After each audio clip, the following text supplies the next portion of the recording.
नमस्कार साथियों, भगवा क्रांति यूट्यूब चैनल पर आपका एक बार फिर से स्वागत है। साथियों, आप सब इस समय नालंदा के मुद्दे को तो जान ही रहे होंगे।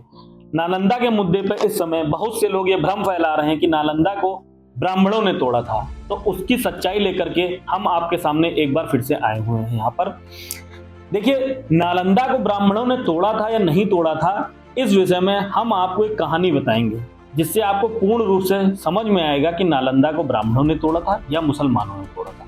इतिहास की सभी किताब तो वैसे कहते हैं कि मुसलमानों ने नालंदा को तोड़ा था, जिसमें 1206 में बख्तियार खिलजी ने नालंदा को तोड़ा था।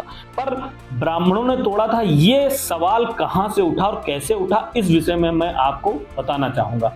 देखिए, एक कहानी आती जिसमें कहा जाता है कि बख्तियार खिलजी जब अपने देश में थे और बहुत ही बीमार पड़ गए थे, तो उनके असाध्य रोग को कोई भी व्यक्ति ठीक नहीं कर पा रहा था। तब उनको उनके पिताजी ने बताया कि नालंदा एक विश्वविद्यालय है जो भारत में पड़ता है, वहाँ के वैद्य इस बीमारी को ठीक कर सकते हैं। उन्होंने उन वैद्यों को बुलाया और उनसे अपना इलाज कराना चाहा। उन्होंने एक शर्त रख दी कि आपकी दी हुई मैं कोई भी दवाई नहीं खाऊंगा और किसी भी तरीके से आपके दिए हुई दवाई को ग्रहण नहीं कर सकता हूँ या आपका दिया हुआ कोई भी लेप मैं लगा नहीं सकता हूँ। अब आप बताइए कि आप मुझे कैसे ठीक सकते हैं। वैद्य लोग थोड़े चालाक थे, उन्होंने कहा ठीक है, हम आपको ठीक करने का फिर भी प्रयास करेंगे। और वो लोग क्या करते हैं, कुरान की प्रति उनसे मांगते हैं, उस कुरान की प्रति के पन्ने पर वो उस दवाई के लेप को लगा देते हैं। तो जब बख्तियार खिलजी उस कुरान को पढ़ते हैं और पन्ने को पलटते हैं, तो बार बार वो क्या करते हैं, थूक अपनी उंगली से लगाते हैं और पन्ने को पलटते आते हैं। दवाई उनके मुंह के जरिए पेट में पहुंचती है और वो ठीक हो जाते हैं। ठीक होने के बाद वो फिर से बुलाते हैं उन्हीं वैद्यों को और पूछते हैं आपने मुझे ठीक कैसे किया। वो सारा मामला बताते हैं कि आपको इस तरीके से ठीक किया गया।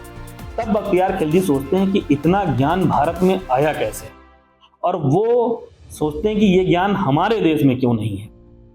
इस विषय पे गहन चिंतन करते हैं। फिर वो सोचते हैं कि आखिर मेरे पिता को इस कहानी के बारे में या मेरे पिता को इन वैद्यों के बारे में कैसे पता चला।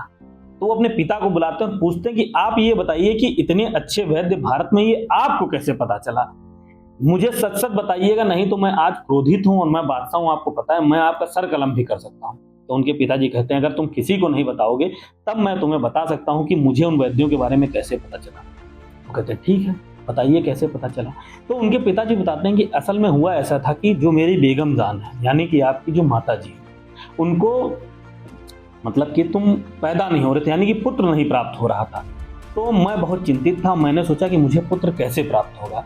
तब मुझे ये चीज़ समझ में आई कि भारत में कुछ लोग ऐसे हैं जो भारत में पुरानी विद्या है, टेस्ट ट्यूब बेबी की विद्या, वो लोग बच्चे किसी भी तरीके से पैदा करना जानते हैं।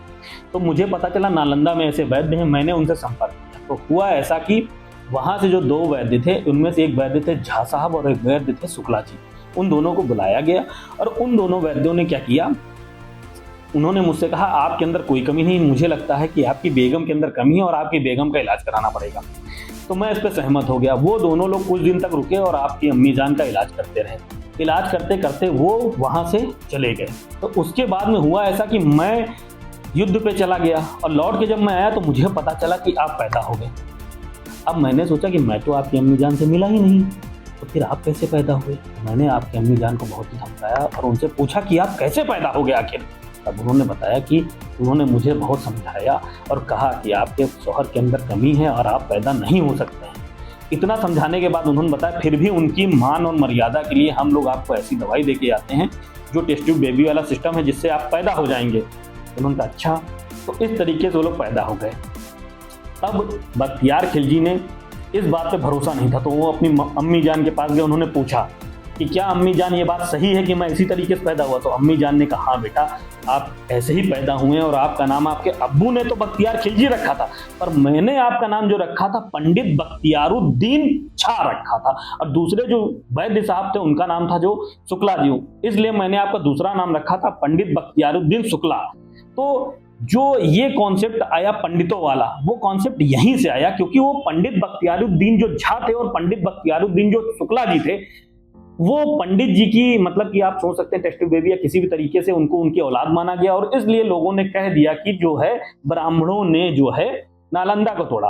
पर आप खुद समझ सकते हैं, क्योंकि पूरी किताबों में हर जगह उनको उनके जो अब भाई उनके गोद लिए पिताजी मान लीजिए, चाहे जैसे भी पिताजी मान लीजिए, उन्होंने उनके नाम के आगे हमेशा खिलजी लिखा, इसलिए वो बख्तियारुद्दीन खिलजी ही हैं। और 1206 में उन्हीं के द्वारा नालंदा विश्वविद्यालय को तोड़ा गया, और इसलिए तोड़ा गया कि इस तरीके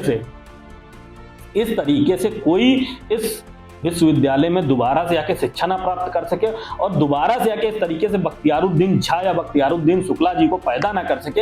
इसलिए उन्होंने वहां की सारी किताबों को आग लगा दिया कि किसी किताब में कहीं पे कुछ बचा ना रह जाए। कि उनको ये शक हो गया था ना कि अगर ये कहानी किसी ने लिख दी कहीं पे कि ये बख्तियारुद्दीन खिलजी नहीं, बख्तियारुद्दीन शुक्ला या बख्तियारुद्दीन झा हैं, अब वो एक एक किताब तो पढ़ नहीं सकते थे। तो उन्होंने क्या किया, उन्होंने अपनी असलियत छुपाने के लिए हर किताब को जला डाला, और ये बख्तियारुद्दीन खिलजी और बख्तियारुद्दीन झा का सारा झमेला ही मिटा दिया। पूरा नालंदा विश्वविद्यालय नष्ट करके सारी किताबों को जलाया। 6 महीने तक किताबें धू-धू करते जलती रहीं, और ये जो कॉन्सेप्ट था बख्तियारुद्दीन खिलजी और बख्तियारुद्दीन झा, ये आज भी कॉन्सेप्ट अधूरा रह गया। और देश में आज भी आप जान रहे हैं, जितनी भी खिलजी के वंशज हैं चिल्ला चिल्ला के कह रहे हैं कि पंडित जो बख्तियारुद्दीन खिलजी, तो खिलजी नहीं बख्तियारुद्दीन शुक्ला थे, और पंडितों ने ही इस नालंदा विश्वविद्यालय को तोड़ रखा है। तो भाई साहब, हम लोगों ने आपको आज पूरे सच से अवगत कराया है। आज हम लोग आपसे विदा लेना चाहेंगे, कल किसी और टॉपिक पे हम लोग आपके साथ में आएंगे। तब तक के लिए जय हिंद, जय भारत।